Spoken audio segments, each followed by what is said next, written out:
Examine the success of any titan of industry, whether it be Carnegie and his mountains of steel, or Rockefeller and his sea of oil, and you will find a coveted green commodity fueling their industry: money.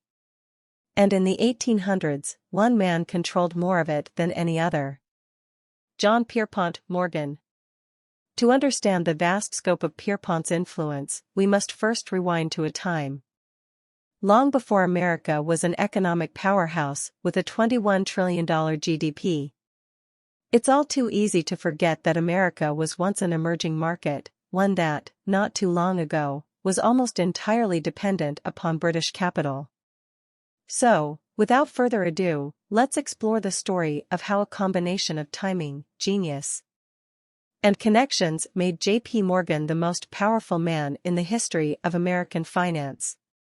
Typically, we begin someone's life story at birth, but the story of J.P. Morgan cannot be told without mentioning the influential family that brought him up. Pierpont's grandfather, John Pierpont, was a radical and fiery preacher, and would introduce his grandson to the power of forceful speaking, a skill that would later pay dividends for the future captain of industry. But a far more towering and instrumental figure in Pierpont's life was his father, Junius Spencer Morgan. Junius was a highly respected businessman in both the American and European banking industry, and he largely took it upon himself to shape his son into his own cool and collected image, grooming the young boy to inevitably join the family banking business. No other man comes close to having the same kind of impact on Pierpont's life than his beloved father. Although, their father-son relationship is probably best described as tough love. But, we're getting ahead of ourselves. John Pierpont Morgan was born into this privileged life on April 17, 1837. With every advantage that could be given to prepare him for what was to come. But it wasn't all sunshine and rainbows for the young Morgan. He was a sickly child. As an infant, he suffered from seizures, and as he grew older, was often plagued with rheumatic fever, scarlet fever, and painful migraines. But certainly his most visible medical complication was his acne rosacea, which severely inflamed and ruptured the blood vessels of his nose. Lacking treatment in the mid-1800s, his condition progressively worsened, transforming his nose from unsightly to a disfigured red and purple monstrosity. Although you certainly wouldn't know that by looking at most pictures of J.P. Morgan, which is the way he wanted it to be. According to his great-grandson, any time Morgan commissioned a portrait or photo of himself, he demanded that his gargantuan nose be touched up after the fact. Essentially, the 1800s equivalent of Photoshop. Pierpont's various medical problems required isolation, turning him into somewhat of a loner. Unable to play outside like most of the other kids, Pierpont stayed inside, where he spent his time studying and learning to read financial statements. In the rare moment that he wasn't absorbing information, Pierpont found comfort in playing the card game, solitaire, a pastime that became one of his lifelong pleasures. Back in the classroom, Pierpont was a natural leader. He would often challenge his teachers, and, using logic, talk them down from punishing him. As he went through school, his leadership skills caught the eye of his seemingly impossible-to-please father, Junius, who would focus his energies on helping Pierpont cultivate his promising potential for the business world. Influenced by his father's success, Pierpont became fascinated with successful men, and made a habit of collecting autographs from presidents and other famous figures. His fascination with powerful leaders led him to write a school essay on Napoleon Bonaparte. And although his parents tried to introduce him to American heroes, Pierpont was solely impressed with Napoleon, and heavily inspired by the general's insatiable appetite for global power, an idea that struck a chord with the future leader. On October 1, 1854, Pierpont's father, Junius, was made partner at the London-based Financial firm, George Peabody and Company. Soon after, the Morgan family relocated to London. But Pierpont, then just 17, wouldn't be staying very long. Concerned about his son's mood swings and hot temper, Junius sought to instill principles of discipline and responsibility. Wanting only the best for Pierpont, Junius sent him to the Institut Sillig, a Swiss boarding school on Lake Geneva, 600 miles away. It wouldn't be his first time far apart from his family. When he was only 15, Junius sent Pierpont to the remote islands of the Azores to help him recover from rheumatic fever. Alone, all by himself, he'd spend an entire year recovering from his illness. Perhaps this was part of his father's unique parenting plan to help toughen Pierpont, helping the boy to become independent. After school, Pierpont began his career on Wall Street, aiming to profit from the lucrative, emerging American market.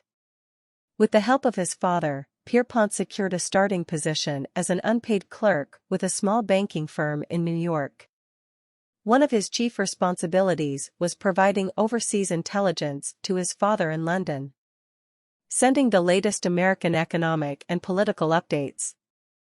For 33 years, Pierpont reserved Tuesday and Friday evenings to write to his father, who not only absorbed his son's lengthy letters, but cherished them.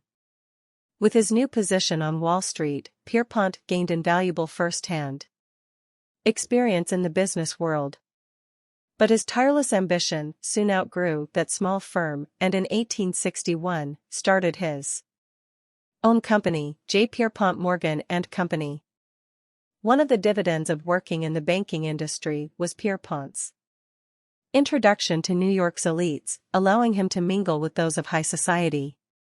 It was at one of these gatherings, when one young woman caught his interest and deposited a fierce love in his heart, Amelia Sturgis. Amelia, or Mimi, as she was more commonly known, came from a banking family as well, and when Pierpont first met her, he was mesmerized. Over the next 3 years, Pierpont and Mimi were inseparable. And as his business grew, he used his new wealth to buy her a ring from Tiffany's, planning to propose. But their lives would soon take a turn for the worst. Preparing for a wedding in a few months, Mimi approached Pierpont that summer with a lingering cough. And although Mimi said she was too sick for a wedding, Pierpont rushed to marry the woman of his dreams in October of 1861. By this time, she had become so frail that Morgan had to carry her down the stairs to her own wedding. Hoping that a warmer climate would cure her cough, Pierpont took his bride on an extended honeymoon to the Algiers. Concerned, Morgan hired the best doctors that money could buy. But as her condition deteriorated, physicians confirmed Morgan's worst fear: tuberculosis, a disease almost always a death sentence in those days. Sadly, it became evident that no amount of money could change her fate. Although J.P. Morgan was as attentive as could be, Mimi Morgan died on February 17, just 4 months after their wedding. Pierpont was heartbroken, and returned to New York a shell of who he once was. Coping with the pain of loss, Morgan threw himself wholeheartedly into his work. With long days and strict discipline, the next 2 years were consumed with growing his reputation as a trustworthy American banker. It was during this time, however, that America would go to war with itself. North fighting South, the Civil War would soon reach Morgan when Congress passed the Conscription Act in March of 1863, drafting all able-bodied men between 20 to 45 to enlist in the Union Army. But John Pierpont Morgan was too far busy and important to dirty his hands with something as trivial as war. Following in the footsteps of other men of means like Andrew Carnegie and John D. Rockefeller, Morgan paid $300 to be removed from enlistment and instead have a substitute fight in his place. He would fondly refer to his stand-in as the other Pierpont Morgan. But Pierpont wouldn't sit idle on the sidelines of battles. The business of war was too lucrative for such nonsense. As the battles raged on, Morgan found a way to profit from the carnage. trading Union bonds. He recognized that bond prices seesawed in value following the news of each battle's outcome between the Union and Confederate Army. The ability to foresee the winner of a battle meant big profits. Along with Union bond speculation, Morgan also found other ways to monetize the war. In what would later become known as the Hall Carbine Affair, the 24-year-old Pierpont was approached with a unique business proposal from a New York lawyer named Simon Stevens. Stevens proposed that Morgan lend him $20,000 at 7% interest to purchase approximately 5,000 antiquated rifles, called Hall carbines. Widely regarded as outdated, yet still serviceable, Stevens could purchase the rifles from the Union Army at the bargain price of just $3.50 apiece. Using Morgan's loan, Stevens' plan was to modernize the rifles by upgrading their cartridges, which would improve their range and accuracy. After upgrading the weapons at the cost of only 75 cents more per rifle, Stevens would then flip the guns, selling them back to the Army, and using the proceeds to repay Morgan's loan with interest. The plan worked to a T. Following the defeat of the Union Army at the First Battle of Bull Run, the North suddenly found itself desperate for rifles. Reluctantly, the Army agreed to repurchase the newly modified weapons at the steep price tag of $22 each, despite selling these same guns for just $3.50. Only about a month prior. 2 years later, a congressional committee overseeing government contracts labeled those involved in the Morgan-backed deal as being worse than a traitor. These types of deals didn't make Pierpont popular, however, especially with his father, for Junius lived by a conservative and non-speculative business philosophy, born from his first-hand experience during the Panic of 1857. Slow and sure should be the motto of every man, he preached. Despite his hectic deal-making schedule, Pierpont always made the time for religion, and devoutly attended St. George's Church in Manhattan. On one of these Sunday mornings, Pierpont met Frances Louisa Tracy. Fanny, as was her nickname, wasn't immediately interested in Pierpont, but over time, Morgan wore her down. By the end of 1864, the two were an item. Although he had waited 3 years to marry Mimi, he waited just a few months to marry Fanny. On May 31, 1865. 9 months and 10 days later, Fanny gave birth to Pierpont's first daughter, Louisa. 2 years later, his first son was born, J. P. Morgan, Jr. At this time in America, wealth and prosperity was on everyone's mind. The end of the Civil War pushed the country into a multi-decade boom, later dubbed as the Gilded Age, the Age of Enterprise. From 1870 to 1910, America's population and per capita income more than doubled, as robber barons and business tycoons took the nation by storm. Names like Carnegie, Rockefeller, and Vanderbilt were on everyone's lips, as entire industries were birthed seemingly overnight. But as the country grew, so did its need for capital. Backed by the old-world money that Pierpont's father was working with back in London, J.P. Morgan was perfectly positioned on Wall Street. It was the epitome of being in the right place at the right time. The only problem was that J.P. Morgan was finished. At age 33, with the world ready to beat down his door, J.P. Morgan was tired.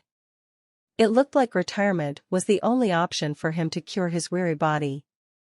But his father would have none of it. Junius had worked too hard in London to cultivate ties with America to let his son stop now. If health was the issue, then he would graciously allow his son some time off, but Pierpont would not be permitted to leave the banking business altogether. Junius Morgan arranged a new partnership for Pierpont. One of his contacts with substantial ties in London was a Philadelphia banker by the name of Anthony Drexel, a man who was 11 years Pierpont's senior, a conscious decision by Junius to surround the young Morgan with older and wiser minds. Drexel's American firms were already raking in $350,000 a year, and had established trade partnerships overseas. Armed with $5 million of seed capital from Junius, Pierpont and Drexel, formed a new venture, creating Drexel, Morgan and Company in 1871. As per his father's wishes, the younger Morgan agreed to join the partnership under one condition: a desperately needed vacation. Pierpont wasn't thrilled at the prospect of going back into the office. He was exhausted. In fact, throughout the financier's life, he would regularly take vacations for several months each year, desperately needing to recharge. He often joked that he could accomplish 12 months of work in just 9 months' time. After returning from a 15-month vacation in Europe and Africa, J.P. Morgan purchased a 368-acre property in Highland Falls on the Hudson River, north of New York City. This sprawling estate, known as Craigston, would be where he escaped the noise of the city and raised his growing family. The Morgans added another 2 daughters in the next couple of years. Unsurprisingly, Pierpont cared about excellence in every area of his life. He was as precise with his gardens as his finances. It was well known that he cultivated his own roses and took special care to only select the best flowers for his stately home. And just like pruning his plants on the weekend, he was careful to avoid weeds that threatened to sprout in his business. Back at his office on 23 Wall Street, he demanded that women only be allowed in the building once a year, on New Year's Day, when the markets were closed. His partner had a female secretary who had to be stationed across the street, so as not to distract the busy businessman. That level of focus led to unheard of success in the banking business. While the country's median annual income was just $500 a year, Morgan was regularly making over $500,000 a year. But it was more than his financial genius that made him so successful. It was also his intimidating image, which was only exacerbated by his bulbous and deformed nose. His fierce gaze was described as like staring into the light of an oncoming train. He towered over men, standing an impressive 6'2", a full 8 inches over the average man's height at the time. Morgan used his daunting appearance to bend his opponents to his will, especially those in the railroad industry. Unlike most businesses with relatively low barriers to entry, starting a railroad could cost anywhere from $17 to $35 million. Fortunately for Drexel, Morgan and Company, there were just a handful of banks that could finance projects of such magnitude. But despite the high startup costs, the railroad industry had overexpanded, with several companies offering lines that competed with one another, all trying to service America's never-ending growth. During this time, it was common for one person to control the interests of an entire industry. Carnegie was forging more steel than all of Great Britain. Rockefeller was refining as much as 90% of America's oil. But the rails, on the other hand, were quite the opposite. Whereas other industries were largely monopolized, many railroad owners dealt with cutthroat competitors. It wasn't uncommon to have multiple companies lay rail lines along the same route to compete with one another, driving down margins. But whereas others saw overexpansion, Morgan saw opportunity.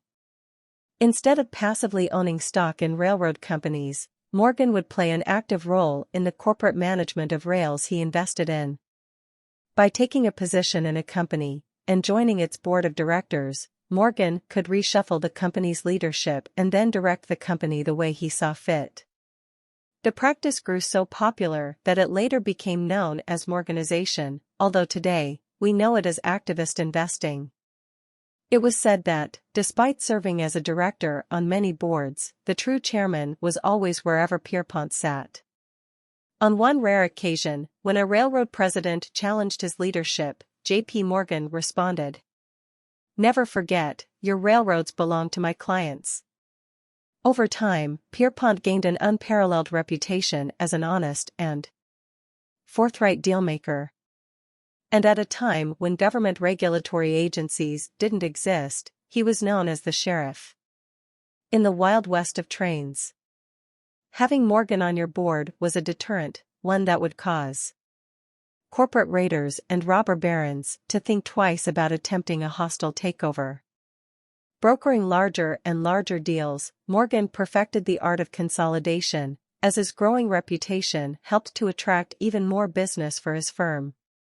So when two railroad giants threatened to take down the rail industry and crash the entire American economy, it's no surprise that Morgan's power was called into action.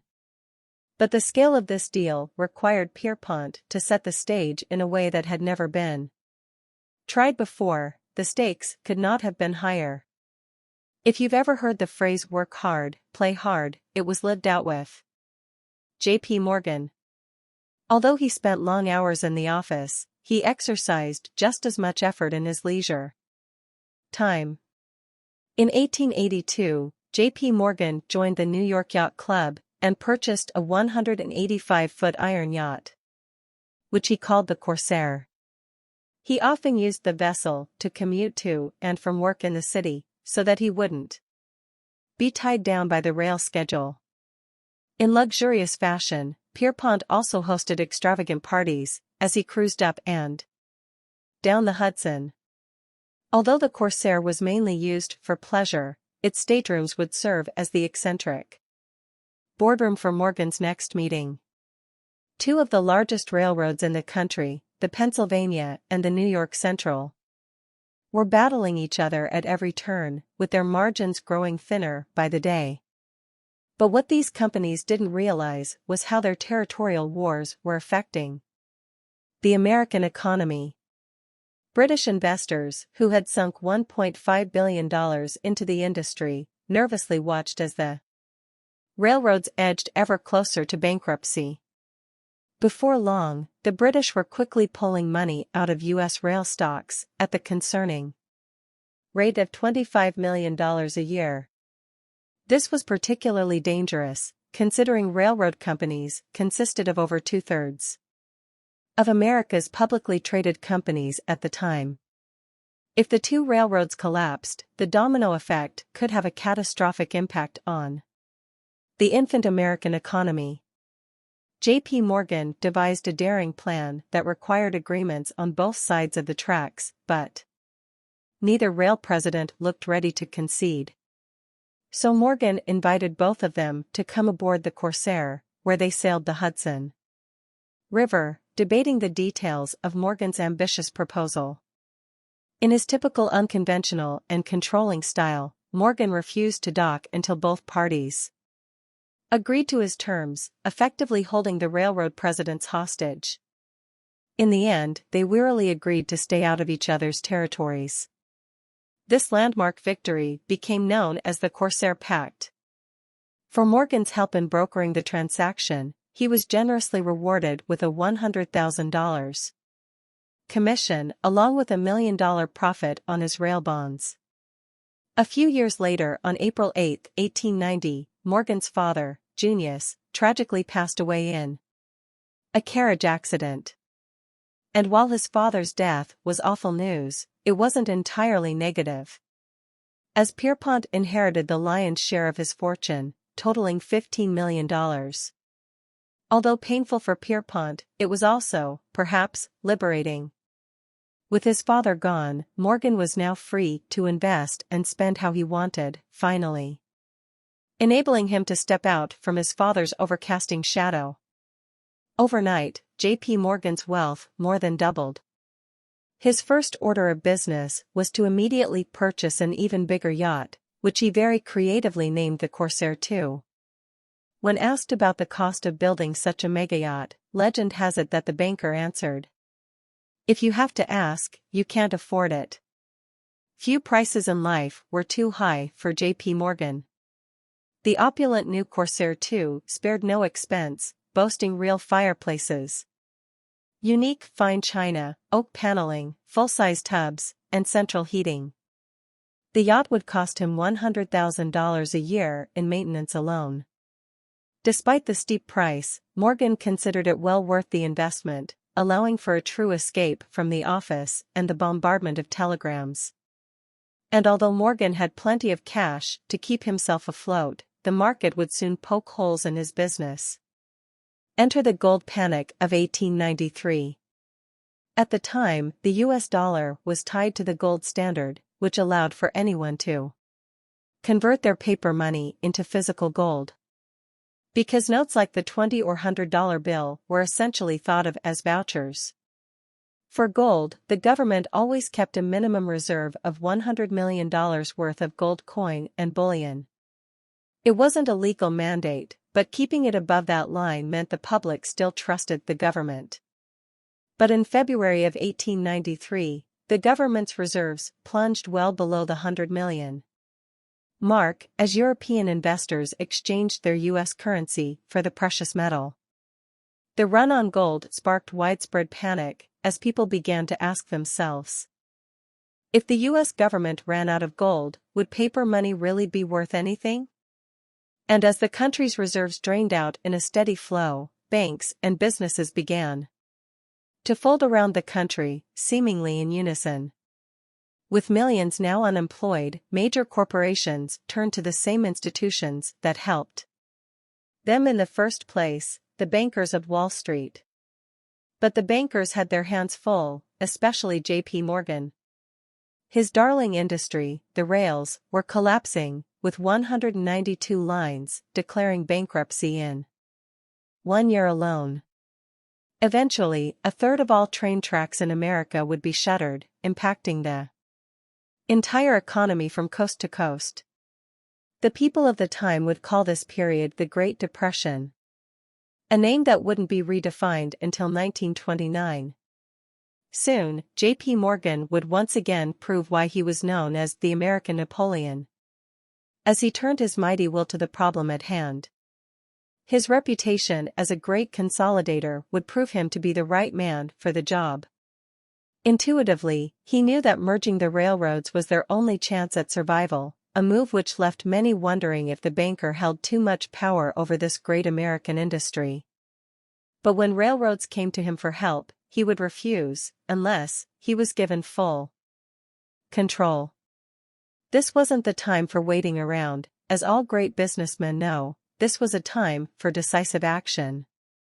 After taking control of a rail line, Morgan used his financial wizardry to strengthen the company's balance sheet, refinancing its debt and issuing new shares to raise more capital, among other strategies in his financial playbook. Over time, Morgan slowly pulled the brakes on the out-of-control railroad industry. And for his efforts, Drexel, Morgan and Company was rewarded with a secure hold on all future business with major rail lines, not to mention some very handsome commissions. Out of this 20-month financial feat, J.P. Morgan walked out with more than just money, he also gained new notoriety and fame. His increasingly impressive reputation took him farther than he had gone before, eventually landing him in front of the highest office in the land. Although Pierpont was able to halt the railroad catastrophe, America's treasury was still in crisis mode. Gold was the foundation of the entire U.S. economy. And that foundation was quickly crumbling. In response, J.P. Morgan came up with a plan to restore America's gold reserves, which he sent directly to President Grover Cleveland. Confident that his plan would work, Morgan retreated to his library to play solitaire, waiting for the eventual yes from the president. Within an hour, the reply came back. No. President Cleveland instead opted to do what the government had always done in the past, sell bonds to the American public. But Pierpont knew that issuing bonds would take too long, when the government would default on its debts within 3 weeks. Without delay, J.P. Morgan rushed from New York to Washington, determined to meet with the president, a man he considered his equal. If the president was the king of the land, then Morgan was unquestionably the emperor of finance. At first, the president denied seeing him, to which Pierpont replied with an intense, intimidating tone, "I have come down to Washington to see the president, and I'm going to stay here until I see him." By this time, the situation was growing worse by the hour, as the government was running the serious risk of going bankrupt, leaking $2 million a day from its gold reserves, and showing no signs of slowing. The morning after his arrival, Morgan was ushered in to see the president and his several cabinet members. But the president and his men were not inclined to listen to the Wall Street banker. Luckily for Morgan, the treasurer received a call in that meeting that their reserves had dropped to $9 million. Pierpont saw his opportunity and jumped. He told the men in the room that he personally knew of a draft for $12 million that, if presented that day, would wipe out the U.S. government by 3 o'clock that afternoon. Realizing their dire situation, President Cleveland turned and asked, "Have you anything to suggest, Mr. Morgan?" Morgan offered a syndicate of U.S. and European investors who could work together to invest gold back into the government's coffers. Using an outdated loophole from an earlier Civil War law, Morgan demonstrated how the Treasury could buy gold from Morgan's private syndicate, building up their dwindling reserves and plugging the leak. More importantly, the loophole enabled the president's administration to bypass Congress. A convenient way for Cleveland to make an immediate decision. In spite of the negative publicity of the White House working with Wall Street, Cleveland signed the contract with Morgan's syndicate. Within 22 minutes in New York City, and 2 hours in London, the private sale of the government's gold bonds were completely sold. Disaster now averted, Pierpont had successfully bailed out the United States government, rescuing the country from the brink of collapse and restoring faith in the American economy. But his motivations were not entirely altruistic, as he pocketed a hefty commission for his services in facilitating the transaction, raising questions as to whether Morgan's behavior resembled more a profiteer than a patriot. With this amount of influence, many were concerned whether one man like Morgan should hold so much power. There's no clearer example of this than when J.P. Morgan was approached by Andrew Carnegie. In 1901, Carnegie Steel was at its peak, netting $40 million a year, but Andrew Carnegie was ready to retire from the business world. So he wrote on a scrap of paper the amount he'd be willing to sell his business for, and had it delivered to Morgan's office. Taking just one glance at the $480 million price tag, J.P. Morgan agreed on the spot, marking the largest business transaction in history, as well as minting Carnegie as the richest man in the world at the time. Later, when celebrating the deal, Carnegie remarked that he should have asked for an extra $100 million. "If you had, I would have paid it," replied Morgan. Using Carnegie Steel, Morgan formed the United States Steel Corporation and continued his consolidation spree, effectively controlling 60 to 70% of the country's total production. In doing so, he also created the world's first billion-dollar company, U.S. Steel, then valued at $1.4 billion, equal to a staggering 7% of America's GDP. In addition to his iron grip on the steel industry, Morgan's newest venture, Northern Securities, had bought up and controlled 2 of the largest railroad companies in the nation. This meant that Morgan owned 1/3 of all rail lines, at a time when 60% of America's stock market capitalization consisted of railroad corporations. People began to whisper and speculate that Morgan owned the United States. One of those who believed the whispers was the president himself, Theodore Roosevelt. Previous presidents, like Cleveland and McKinley, were very much in favor of the megacorporations taking over the country, or, at least, they didn't seem to mind. In stark contrast, Roosevelt was anti-monopoly, and believed that the size of government should grow with the size of American industry. Needless to say, Morgan and the president weren't off to a great start. Using the Sherman Antitrust Act of 1890, Roosevelt worked hard to tear down companies like Northern Securities and U.S. Steel.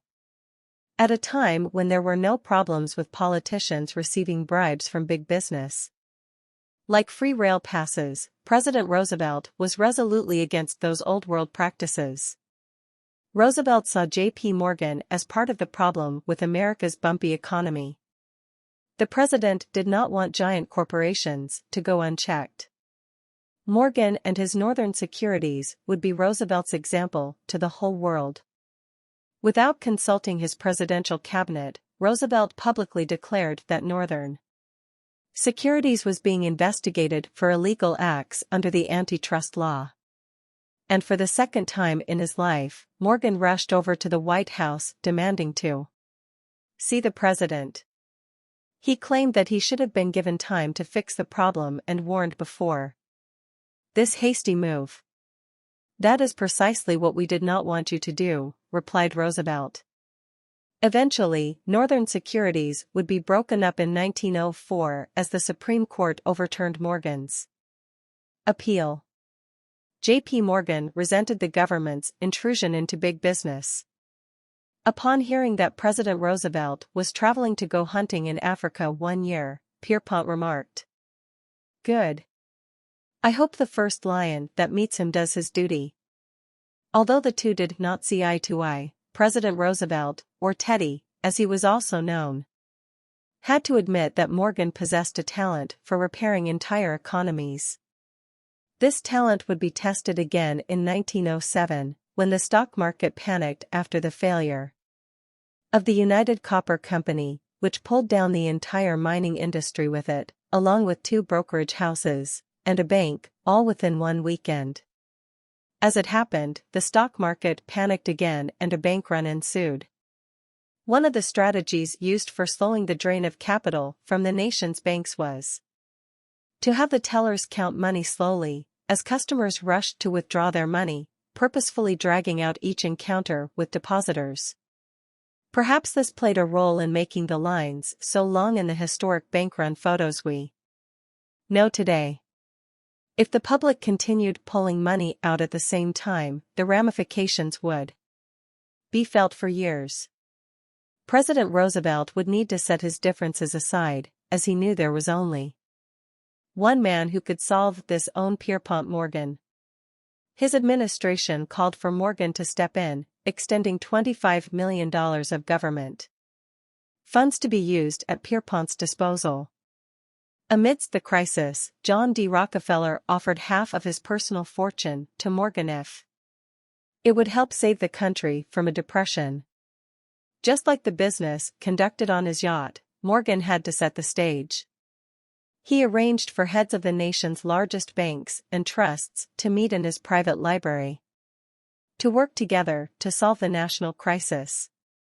Morgan reportedly laid out his plans for the bigger banks and trusts to invest in their smaller competitors. He then locked the door and played solitaire, while the bankers negotiated amongst themselves. Reporters anxiously camped outside, waiting to hear the news. By early morning, the leaders of the nation's largest banks and trusts had come to a resolution. Just like the Corsair Pact so many years before, Morgan helped organize the capital needed to bail out the failing banks. And by the end of the week, another crisis was averted. J.P. Morgan was hailed a hero. Walking down Wall Street, bystanders cheered. But this would be the very last time that one man, especially a Wall Street banker, held that much influence over an entire country. And even though Morgan was semi-retired and well into his mid-70s, he continued to face opposition for his unparalleled influence. By 1912, Morgan was commanded to appear before the Pujo Committee, a Senate-led group that was investigating the extensive financial power held by a small handful of almighty bankers. And although the group was investigating numerous banks, it soon became evident that J.P. Morgan was the main target in the government's crosshairs. But Pierpont remained adamant that he had done nothing wrong. When asked if he chased power, He claimed that power was never something that he wanted. Widely covered by the media, Morgan used the platform to show off his diplomatic superpowers. Is not commercial credit primarily based upon money or property? A lawyer on the subcommittee asked. No, sir, the first thing is character. Morgan cleverly replied. Before money or property, the lawyer countered. Before money or anything else. Morgan responded. Spectators roared with applause. Ultimately, the committee's findings revealed that Morgan single-handedly controlled more than $22 billion of capital through his 112 corporations and 341 directorships, effectively equating to more than two-thirds of the country's GDP. And although the senators were unable to find Morgan guilty of any illegal wrongdoings, the Pujo Committee eventually paved the way for the establishment of the Federal Reserve and the permanent fixture of income taxes. Despite being able to help America avoid multiple economic depressions, Morgan couldn't seem to escape his own mental depression. Pierpont suffered from nervous breakdowns throughout his career, and grew increasingly anxious as he grew wealthier, arguably because he had more to worry about losing, not just for himself, but for his clients. Throughout his life, Morgan would confine himself to his bed, usually several days each month, to recover from his various health complications. Despite being the toughest banker who ever lived, Pierpont was thin-skinned. Worsening his manic-depressive episodes was the public's negative personification of the financier, portraying him as a greedy businessman. He certainly didn't enjoy seeing newspaper cartoons portraying him as a devilish and greedy monster. Now, in his final years, he endured great personal struggles, dealing with tremendous criticism, all while trying to cement his legacy as America's most successful and patriotic financier. By this point, Pierpont lived to excess, draining massive amounts of sherry and port, while smoking dozens of cigars a day. He was said to eat a breakfast so large that it would kill a horse. It was certainly no aid to his health when he learned about the shipwreck of one of his investments, the Titanic, a vessel which he owned through his shipping trust. Interestingly, it was only a last-minute fluke that he and his multi-million-dollar art collection weren't on the fateful ship when it went down on April 14, 1912. Perhaps it was all too much for the 75-year-old Titan. While traveling in Rome on March 31, 1913, Morgan passed away shortly after midnight. His son J. P. Morgan Jr. attributed his death to the Pujo Committee, which caused his father so much distress. Out of respect, Wall Street not only flew its flags at half-mast but closed the New York Stock Exchange until noon. At the time of his death, his personal net worth was calculated to be around $80 million, approximately half of which was in his art holdings alone. Andrew Carnegie commented on Morgan's passing, upon hearing about his paltry fortune, which paled in comparison to other titans such as himself, remarking, "And to think that he wasn't even a rich man." Most captains of industry believed he was far richer than he actually was. But Morgan's legacy extends far beyond the weight of his wallet. After his passing, many of his paintings were donated to the Metropolitan Museum of Art, where they can still be viewed today. However, art only comprised around 5% of his various collections. He also boasted a portfolio of other invaluable items, such as Napoleon's watch, Leonardo da Vinci's notebooks, and a 5-page letter from George Washington, among many more countless treasures. His personal library was opened to the public in 1924, and it remains a testament to the amount of influence that one man can aggregate in his lifetime. The principles that we take away from J.P. Morgan's life are, of course, about influence and power. No matter who met him, everyone could appreciate Pierpont Morgan's unrestrained and fierce honesty. Even Morgan's arch-rival, President Roosevelt, couldn't help but praise the man. Mr. Morgan was politically opposed to me, but whenever I was brought into contact with him, I was struck not only by his very great power, but by his sincerity and truthfulness. We hope that you face your own challenges with the same drive and passion as J.P. Morgan. Honest and sincere in whatever you pursue. Of course, we also hope that J.P. Morgan's life has given you a lot to think about, but thank you for watching. If you enjoyed this video, be sure to click the like button and subscribe to see more videos just like this. If you want to be notified as soon as new videos go live, click the bell icon and then tap the all option as seen on screen. Until next time, stay smart.